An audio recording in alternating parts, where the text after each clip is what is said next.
دا زمونږ ډي سي صاحب دا جی کوالټي ده چې دا د غم نه خوري ځناوره ویې شي او دا جی دې باندې کروڑونه روپۍ ووتې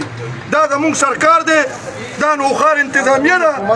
دا زمونږ خپل حکومت دی چې زه خپل تپوس نشم کولی د چا نه تپوس وکړم زه ناظم صاحب دا ولې تر اوسه پورې خلکو نه خوراک رسي نه اوبه رسي خلک چغې وي موږ ته نارې وایي دا دی ویلي دي چې پټواري لیست به جوړوم زما خلک ته مړه کېږي دویم ورځ ده لیست به جوړوم لیست ځي په روډونو باندې کسان ناست زنانه ناست دي خیمې لګولې دي زمونږ چې کوم پسکولونه مو ورته ورکړي دي اپنی مدد ورته لګو نه چې ټایشته نه مډرس نه بالغ او بای فورس موږ راوېښ کړي مس وزیر صاحب را سره وه بای فورس موږ هم د لاس نیولې یو ورځ مخکې راوېښ کړي او تاسو ته موږ هر څه درکړو اوسه پورې د دې به څه حل روزي چې خلک مړه شي دا قوي کې به ورته روډ بند کو سبا به ډي سي نه هم تپوس وکړو اے سي نه به موږ ټولو نه به وکړو چې دا زمونږ حل دی دا جي زمونږ په حکومت کې دا حل زمونږ خپل ګورنمنټ دی دا کم ویلیج کونسل یا کوم علاقه ون دی بیله کورونه په هغې کې دا حل دی نو لا چې کم کلو کې اوبه دي روډونه بند دي نو هغې ته په څو ګنټو کې رسي اوس دې ځای کې کنډرو سره راغلل ته خیمې لګېدلي دي هغې نه روټۍ شته نه ولا چې کوم ځای خوراک راشي نه اوبه رسي د کنډرو سره اوس په دې ساعت